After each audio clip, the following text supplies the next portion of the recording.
Hi everyone, welcome back to the next diecast.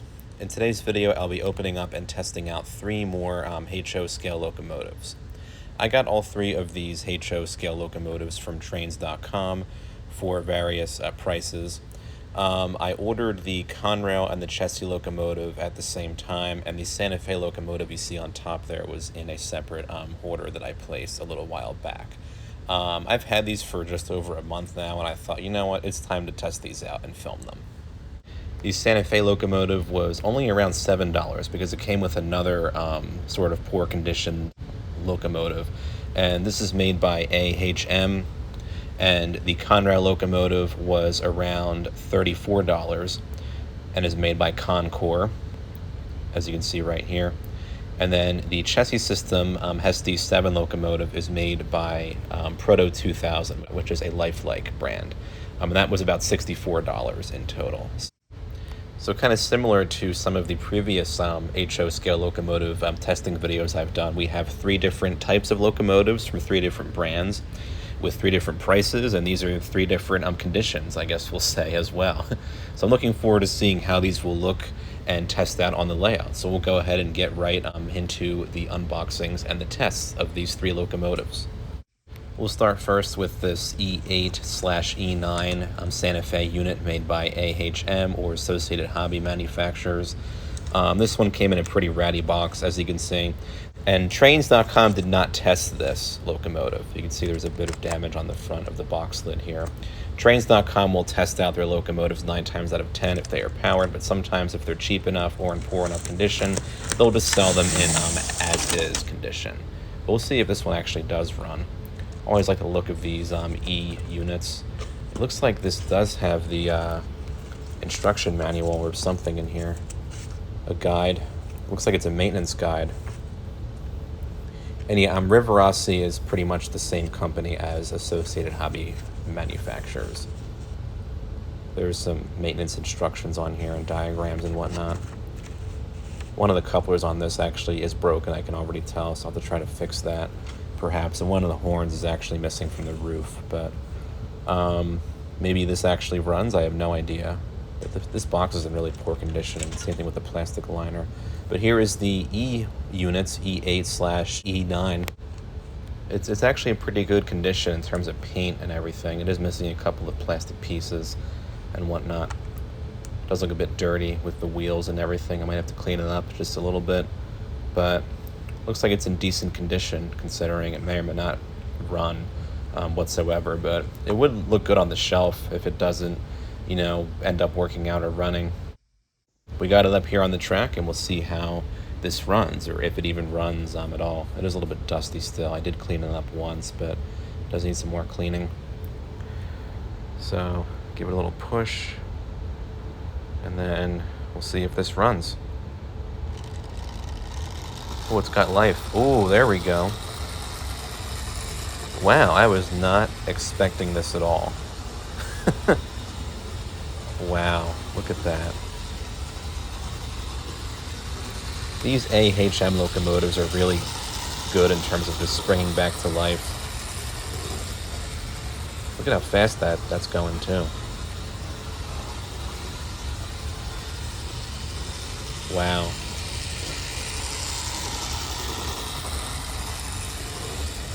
Definitely a shock with this. I thought it wouldn't even move at all, or even like pick up power from the track. Alright, let's see how it does backwards. No directional landing, as you can see, but that's fine. That's at a pretty high speed too.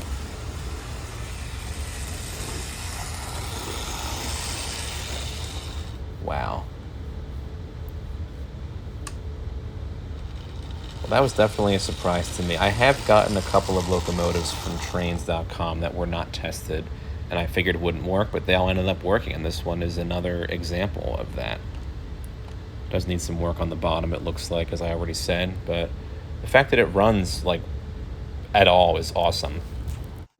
Unfortunately, the locomotive ended up not being able to run when I put it on the track a second time. I do have it disassembled here. Might be an issue with the motor, but I believe it's also an issue with the gears in the front truck. I did take out the gears. They were all like gummed up and everything. One actually might have been bent in a few places, so that may have been the last time that this might have been able to run without work being done on it. So that was a disappointment to me. At least I was able to get it to run initially, so that means that this probably will be able to be fixed in some form or fashion. I have no idea. I don't typically fix locomotives like this, but I will give it a go at some point, and I will keep you guys, I guess, updated on that. But for right now, this locomotive unfortunately will not be running on the layout, but I do hope to fix it at some point in the future, so stay tuned for some more info on that. Hopefully these next two locomotives will end up running and working out well. Up next we have this Conrail GP40 locomotive made by Concord. This supposedly is factory new according to Treaaures.com, and they tested it out and it supposedly did run, but here's the box as you can see here. This was made in the 1990s or thereabouts. I don't have anything made by Concord, but I think they are a pretty good brand as far as like the budget HO stuff goes. But there was a look at the box there. We'll go ahead and get this GP40 out and see if this one runs next. This unit does exist in real life. Currently, it is under the ownership of New Jersey Transit. Here's the instruction manual for this locomotive and like the exploded parts diagram and everything like that. Glad that was in there. And we'll see how the locomotive is. We'll take this out. And here's all the handrails and parts that have to be installed, it looks like, under this. There we go. Yeah, they're all in this little shrink-wrapped bag. This was never opened up, it looks like. Yeah, it's got the couplers in there and everything. I'm going to test out the locomotive on the track first by itself, and then I'll install all these different parts. So I'll go ahead and get it up on the layout, see how it runs. All right, here's the Conrail GP40, got the power on. See how it runs. Ooh. There's a little push, I guess. There it goes. A little loud, but it hasn't been run for quite some time, or it possibly hasn't been run at all, except for when Trains.com tested it. But look at it go. Some good speed there. See how it runs backwards. Needs some help, it looks like. Oh, there it goes. Doesn't have directional lighting, but that's okay. It's a cheaper locomotive. Still looks pretty good. Wow.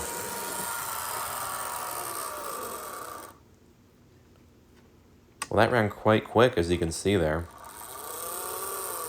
Move it up a little bit there. I'm definitely satisfied with how that ran. That ran, I think, really well for the price. All right, now we'll see how it runs with a boxcar train. Got the caboose back there. That's also a Conrail caboose. Got all the handrails in place. Now we'll see how this runs with some freight cars or some boxcars. There it goes.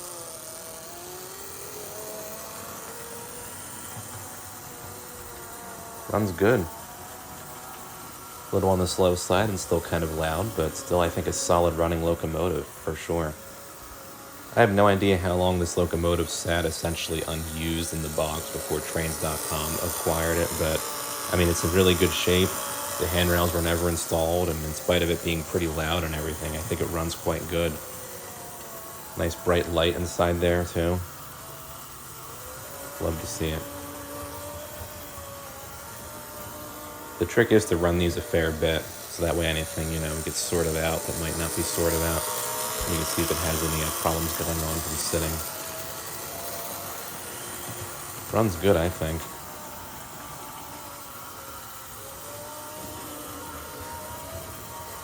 Oh. It just sped up on its own and that noise went away. What the? Okay. Now it's going almost too fast. What is going on here?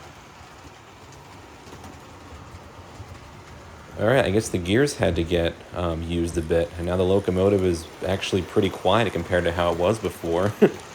This is a turn of events. I'm not complaining, though. That's good.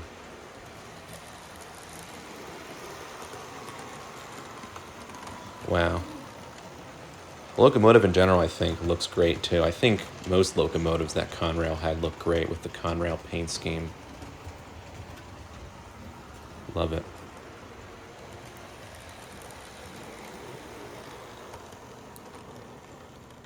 All right. Well, I think for $34, this is definitely, we'll move it up a little bit more there. I think for $34, this locomotive runs really good. It could use a bit more fine detailing, I think, but Concord isn't like, you know, a high-end brand or anything like that. But I think for the price I paid and for the age of this locomotive, it runs quite good, and I'm definitely satisfied with it. I'm super happy that I got this. And I'm glad that the noise kind of sorted itself out, as you saw there as well. But cool stuff. Happy to have this added to my collection. All right, last but not least, we have this SD7 locomotive made by Proto 2000, which is a lifelike brand. Comes in this really nice looking box. There's a diagram of the real life locomotive on there with a bit of background information. These Proto 2000 locomotives came with the shell kind of in a separate compartment, and then you had the motor and the trucks and everything in kind of this bottom compartment here. But it's simple enough to snap the shell into place. There are instructions, I believe, inside this box, but this is the Chesse System SD7, and here it is out of the box with all the different paperwork and everything. They tell you to not do anything until you read the instructions. That's exactly what I'll do. But there's how you get it out of the box, and here's all the different warranty information and everything, along with some maintenance guides and some diagrams. But wow. This is actually, I think, a pretty nice series of locomotives back in the day. This was probably made in the 1990s, maybe the early 2000s. But I was happy to get this for, I think, around $63. But we'll see how this locomotive runs on the layout. All right, got the SD7 up here on the track. Chassis system BNO 1828 or 1828. This locomotive did exist in real life as well. It used to be a Baltimore and Ohio locomotive before Chesse was formed. Wow. All the fine detail on these Proto 2000 locomotives I think is fantastic. And this certainly, you can see that here for sure. But we'll see how this runs. There we go. Smooth, quiet, and a little on the slow side, but really nice. This is what I kind of expected to see for a Proto 2000 locomotive.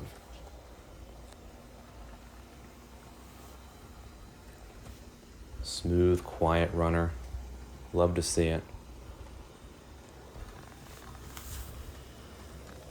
It's got nice lighting in the front there too.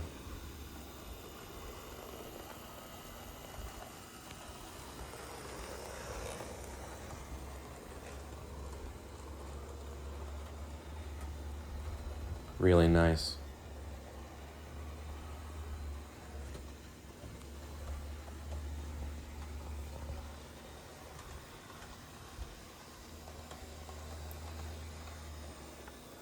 All right. That runs really well. We'll see how it runs backwards. And I believe, yes, this has directional lighting. That's cool. There was the Proto 1000 series and the Proto 2000 series. Proto 2000, I think, was definitely a step above the Proto 1000. I think both did have similar, nice features, like a good quality motor and stuff, and directional lighting in most cases, but this is nice. And I think the SD7 locomotive looks great in general, especially with the Chesse livery. Wow. This is awesome. We'll see how this one runs with some freight cars. We got the box cars on the other track there. We'll just connect this with the box cars and we'll see how it runs. Right here it is with the same consist of box cars that I had the Conrail locomotive with. And of course the caboose is now a Chesse system caboose back there, which is made by Lifelike. And we'll see how the SD7 runs with this freight train, with this freight consist or boxcar consist.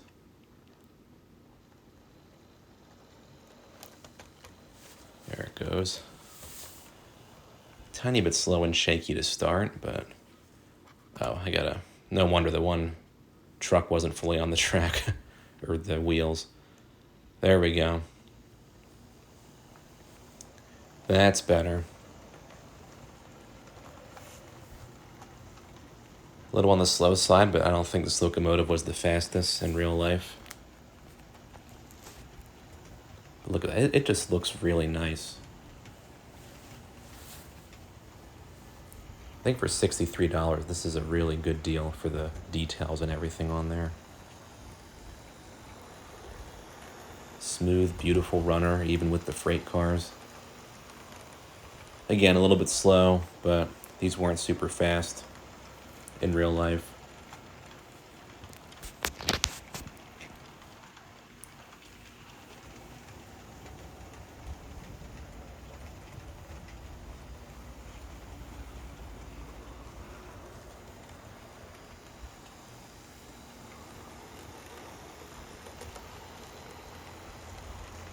Awesome locomotive. I'm really excited about this one. I wanted another Chesse locomotive for quite a bit of time. I wasn't able to really find one that I liked, but this one I thought looked great, and obviously it runs great as well. I'm very happy about that.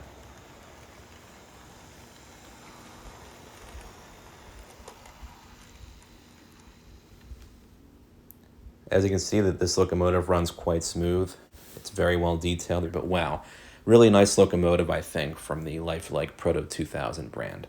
I'm definitely happy that I found this one as well on trains.com. All right, well, in the end, at least 2 out of the 3 locomotives ended up working out quite well. That's a shame about the Santa Fe locomotive. I might be able to fix it, not totally sure though. It was only like $7 or $8, so I might just leave it alone, maybe turn it into like a dummy locomotive or something. It does look quite good. I mean, this particular paint scheme for Santa Fe, I think, looks great on any locomotive, especially the E and the F units for sure. So we'll see if I might be able to fix this. I might post an update on that once I do another train video. Not totally sure though. But in the meantime, the Concord GP40 and the Chesse System SD7 both ran very well, as you saw here in the video. So I'm very happy about that. Definitely glad that I got these two. And all 3 of these, really. Because even if this ends up not running ever again, even though you did see it run that first, time there. I don't know what's going on with this thing. But even if this ends up not running, $7 is really not that big of a deal. This one, again, was about 44, and this one was about 63. So I think for under $120 for all 3 of these locomotives, 2 of them that were essentially like almost brand new, I think I really got a fantastic deal. I think trains.com really does have a lot of great deals when it comes to locomotives and just most of their HO scale products in general. So very happy about that. I hope you guys enjoyed watching this video. I certainly had fun filming this. I always love getting these HO scale locomotives and testing them out and just seeing how they run. And then, of course, adding them to my collection of other HO scale trains. So, yeah, feel free to comment down below with your thoughts on this video or your thoughts on any of the locomotives here that I featured. And, of course, don't forget to subscribe to my channel. Thanks for watching.